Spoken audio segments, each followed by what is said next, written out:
Hello everyone, स्वागत है आप सभी का। कैसे हो आप सभी? आज के इस क्लास को करने के लिए फुल एक्साइटेड हो ना? तो आज हम पढ़ने वाले 12th हिंदी 100 मार्क्स वाला। देखो, पहले हमने बातचीत पाठ और बालकृष्ण भट्ट के द्वारा वो तो कर लिया। फिर दूसरा चैप्टर आता है, उसने कहा था, वो भी कर लिया। तीसरा चैप्टर संपूर्ण क्रांति, वो भी कर लिया। अब आता है चौथा चैप्टर की बारी, जिसका नाम है अर्धनारीश्वर। अर्धनारीश्वर बोले तो इसमें आधा नारी और आधा पुरुष का समन्वय है, इसलिए इसका नाम है अर्धनारीश्वर। चैप्टर का नाम है अर्धनारीश्वर। पाठ का आज हम लोग लेखक परिचय करेंगे। आप सभी को तो पता ही होगा कि लेखक परिचय के बाद हम ऑब्जेक्टिव लाते हैं, जो कि बहुत ही इम्पोर्टेंट बनता है आपके एग्जाम के लिए। चलिए आज के इस क्लास को स्टार्ट करते हैं। उससे पहले अगर चैनल पे नए हो तो क्या करना है आप सभी को पता ही है, सब्सक्राइब कर लेना है। चलिए आज के इस क्लास को स्टार्ट करते हैं। अर्धनारीश्वर चैप्टर है अर्धनारीश्वर। इस पाठ का लेखक परिचय कर लेते हैं। पहले इसका लेखक है कौन, लेखक के बारे में जान लेते हैं। चलिए लेखक की ओर बढ़ते हैं। लेखक लेखक है इनके रामधारी सिंह दिनकर। कौन है? रामधारी सिंह दिनकर। लेखक बोले, कवि बोले, जो बोले, लेकिन इसका नाम है रामधारी सिंह दिनकर। ध्यान में रखना है बच्चों, क्योंकि बहुत ही इंपॉर्टेंट बनता है आपके एग्जाम में। जो क्वेश्चन ऑब्जेक्टिव पूछे जाते हैं, ज़्यादातर ऑब्जेक्टिव, ज़्यादातर नहीं माने तो 90% ऑब्जेक्टिव में लेखक परिचय से ही आते हैं। 10% आपके वो कहानी से आ जाते हैं, नहीं तो 90% इसी से क्वेश्चन रहता है। इस पाठ के लेखक कौन है? रामधारी सिंह दिनकर। एंड इसका जन्म कब हुआ था? 23 सितंबर 1908 को। किसका जन्म? रामधारी सिंह दिनकर का जन्म। बच्चों इसको क्लास में ही याद करते जाना है। निधन कब हुआ था? निधन यानी मृत्यु 24 अप्रैल 1974 ईस्वी को इसका निधन हो गया था। ध्यान में रखिएगा। देखिए 23 सितंबर और 24 अप्रैल है। ध्यान में रखिएगा 1908 और 1974, ये तो भाई साहब याद रखिएगा, जन्म और निधन 1908 और 1974। 23 सितंबर 1908 और 24 अप्रैल 1974 को इसका निधन हो गया था। निवास स्थान कहाँ है इसका? जन्म स्थान है यहाँ। जन्म स्थान में सिमरिया, बेगूसराय, बिहार। बिहार में जिला है बेगूसराय और सिमरिया गांव का नाम होगा। सिमरिया में इसका क्या है? जन्म स्थान है। इनका माता का क्या नाम है? माता का नाम देख लेते हैं। माता है मनरूप देवी। माता का क्या नाम है? मनरूप देवी। क्या? मनरूप देवी। मनरूप देवी माता जी का नाम है, एवं पिताजी है रवि सिंह। ये भी ध्यान में रखिएगा, माता पिता। माता मनरूप देवी, पिता रवि सिंह, और पत्नी श्यामवती देवी। जयप्रकाश नारायण की पत्नी का नाम था प्रभावती देवी, और दिनकर जी की पत्नी का नाम है श्यामवती देवी। ये तो कितना मिलता जुलता है, प्रभावती और श्यामवती। देखो, और अगले आगे चलते हैं। इसकी शिक्षा कहाँ से हुई और क्या क्या कहाँ तक किए? प्रारंभिक शिक्षा इन्होंने गांव और उसके आसपास से कर ली। प्रारंभिक शिक्षा यानी जैसे बच्चे से लेकर 9 तक की पढ़ाई इन्होंने गांव और उसके आसपास से ही की। 1928 ईस्वी में मोकामा घाट रेलवे हाई स्कूल से मैट्रिक की। अब आपसे क्वेश्चन पूछा जा सकता है कि रामधारी सिंह दिनकर जो हैं मैट्रिक कहाँ से किए और कब किए? तो मोकामा घाट रेलवे हाई स्कूल से इन्होंने मैट्रिक किया। कब? 1928 ईस्वी में। ध्यान में रखना है, 1928 ईस्वी में इन्होंने मैट्रिक किया। 1932 में पटना कॉलेज से बीए ऑनर्स इतिहास से इन्होंने बीए भी कर लिया। ये सब बच्चों इसको ध्यान में रखना, इसका नोट्स बना लो, और इसका नोट्स बना के आप मुझे टेलीग्राम पे सेंड करना। मैं इसका पीडीएफ आपको दे दूंगा जब आप इसका नोट्स बना के सेंड करोगे मुझे तब। चलिए आगे आगे क्या है? वृत्ति के बारे में जानते हैं। इसकी वृत्ति में है प्रधानाध्यापक। प्रधानाध्यापक भी रहे हैं। HE स्कूल बड़बीघा सब रजिस्ट्रार भी रहे हैं। सब डायरेक्टर, जनसंपर्क विभाग एवं बिहार विश्वविद्यालय में हिंदी के प्रोफेसर भी रहे हैं। भागलपुर विश्वविद्यालय में उपकुलपति। ठीक है, उपकुलपति भी इन्होंने रहा है। ये जितने भी ये हाईलाइट किए हुए हैं, बिहार विश्वविद्यालय में हिंदी के प्रोफेसर भी रहे हैं। कौन? रामधारी सिंह दिनकर जी। मजा आ रहा है आप सभी को? एक बार कमेंट सेक्शन में लिख दीजिएगा यस सर। चलिए आगे भाई साहब, ये देखो हाईलाइट किया हुआ क्वेश्चन है, साहित्यिक अभिरुचि, मतलब इनकी अभिरुचि कौन किस चीज में थी। 1925 ईस्वी में छात्र सहोदर में पहली कविता प्रकाशित। अब आपसे पूछ दिया जाए कि पहली कविता दिनकर जी की कब प्रकाशित हुई थी, तो 1925 इसका आंसर लगा देना, क्योंकि ऑब्जेक्टिव में ये बार बार पूछा गया है।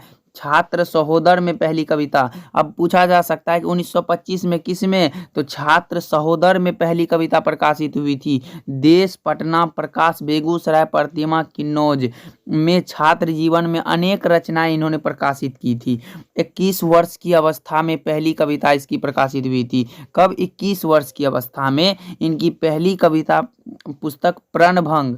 अब पूछा जा सकता है किस वर्ष की अवस्था में पहली कविता पुस्तक का नाम है प्रणभंग, ये भी प्रकाशित हुआ था। कब? 21 वर्ष की अवस्था में। कौन सा? प्रणभंग, ध्यान में रखना है। और देखो ऊपर में दिया गया छात्र सहोदर, जो कि वो कविता का नाम है, लेकिन इसमें कविता का पुस्तक का नाम है प्रणभंग, ये भी ध्यान में रखिएगा। 1925 में छात्र सहोदर में उन्होंने एक कविता, पहली कविता लिखी थी, लेकिन पहली कविता का पुस्तक इन्होंने प्रणभंग 21 वर्ष की अवस्था में लिखी थी, ये भी ध्यान में रखना है। इनकी कृतियां क्या है? कृतियां है प्रमुख काव्य कृति। काव्य मतलब हो गया कविता, प्रमुख कविता में क्या कृति है? प्रणभंग।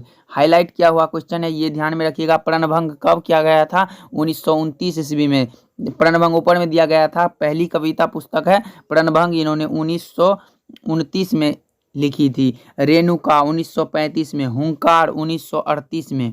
आगे चलते हैं, और है इसमें रसवंती। रसवंती जो है, रसवंती इन्होंने 1940 में लिखा था। कुरुक्षेत्र 1946 में, रश्मि रथी 1952 में, नील कुसुम 1954 में, उर्वशी, ये भी हाईलाइट है, इंपॉर्टेंट है। नील कुसुम, उर्वशी 1961 और परशुराम की प्रतीक्षा 1963 ईस्वी में। कोमलता और कवित्व 1964 ईस्वी में। हारे को हरिनाम, ये भी इंपॉर्टेंट है, हारे को हरिनाम आदि, ये सारे हैं 1970 में, ये हारे को हरिनाम लिखे थे। चलिए आगे चलते हैं।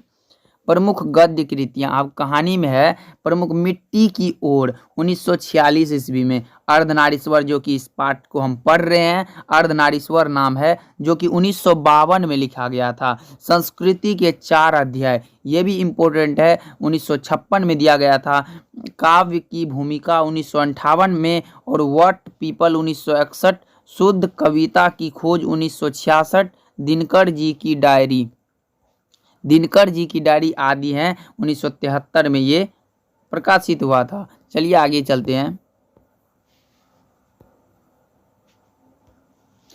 पुरस्कार एवं सम्मान, मतलब इसको कौन सा पुरस्कार मिला और इस पुरस्कार से इसको क्या क्या मतलब सम्मान भी मिला। पुरस्कार और सम्मान दोनों दिया गया है। संस्कृति के 4 अध्याय, अभी हमने पढ़ा ऊपर कि संस्कृति के 4 अध्याय किसकी रचना है?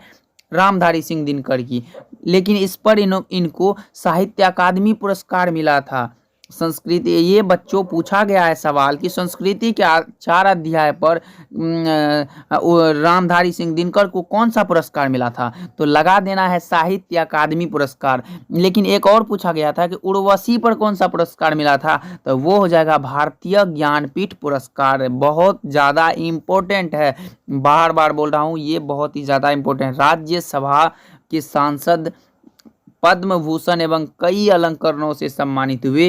राष्ट्र कवि के रूप में कौन है? रामधारी सिंह दिनकर राष्ट्र कवि के रूप में समादृत हैं, ये भी ध्यान में रखिएगा, इंपॉर्टेंट है आप सभी के लिए। दिनकर जी छायावादोत्तर युग के, ये और कुछ ऑब्जेक्टिव दिए गए हैं। दिनकर जी किस युग की? छायावादोत्तर युग के प्रमुख कवि हैं। किस युग के? छायावादोत्तर युग के। अर्धनारीश्वर शंकर और पार्वती का कल्पित रूप है। मैंने पहले ही बताया, अर्धनारीश्वर जो पाठ है भगवान शंकर और माता पार्वती का कल्पित रूप है। जिस पुरुष में नारीत्व नहीं अपूर्ण है, ये भी ध्यान में रखिएगा, जिस पुरुष में नारीत्व नहीं वो अपूर्ण है। गांधी जी ने अपने जीवन के अंतिम दिनों में भी नारीत्व की साधना की थी। ये तो पूछा गया सवाल है कि गांधी जी मतलब कौन अपने अंतिम दिनों में नारीत्व की साधना की थी, तो गांधी जी हो जाएगा। इसको घुमा फिरा के पूछ सकता है, लेकिन इसको छोड़ना नहीं है, पूरा रट लीजिए इसको। बर्नार्ड शॉ ने, ये तो कभी पूछा नहीं गया है लेकिन मेरे अनुसार इम्पोर्टेंट लगा इसलिए दे दिया। बर्नार्ड शॉ ने नारी को अहेरिन तथा नर को क्या कहा है? अहेर माना है। ये भी ध्यान में रखिएगा, ये मेरे अनुसार लगा इम्पोर्टेंट हो सकता है तो मैंने इसको दे दिया क्योंकि इम्पोर्टेंट है ये सब। प्रेमचंद ने कहा है, देखिए प्रेमचंद ने कुछ कहा है। प्रेमचंद ने कहा है पुरुष जब नारी के गुण लेता है तब वह देवता बन जाता है, यानी पुरुष जब नारी का गुण लेता है तब वह देवता बन जाता है। लेकिन किंतु नारी जब पुरुष के गुण सीखती है तब वह राक्षसी हो जाती है। हाँ, चलिए आगे, इसको एक बार फिर से देख लीजिए। पुरुष जब नारी के गुण लेता है तब वह देवता बनता है, मतलब पुरुष जब नारी का गुण लेता है मतलब नारी के समान होती है तब वह देवता बन जाता है, किंतु नारी जब पुरुष का गुण सीखती है तब वह क्या होती है? राक्षसी बन जाती है। ये भी इंपॉर्टेंट था। बुद्ध और महावीर ने नारियों को भिक्षुणी होने का अधिकार दिया है। ये सारे पूछे गए सवाल हैं, ध्यान में रखना है इसको। चलिए भाई साहब, ये इम्पोर्टेंट क्लास का सीरीज हुआ ख़त्म।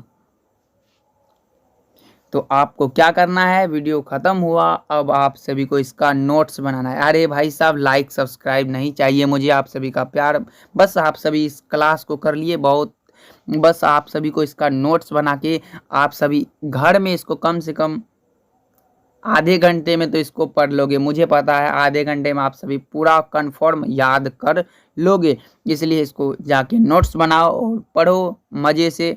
मिलते हैं अगले क्लास में अब इसका ऑब्जेक्टिव के साथ।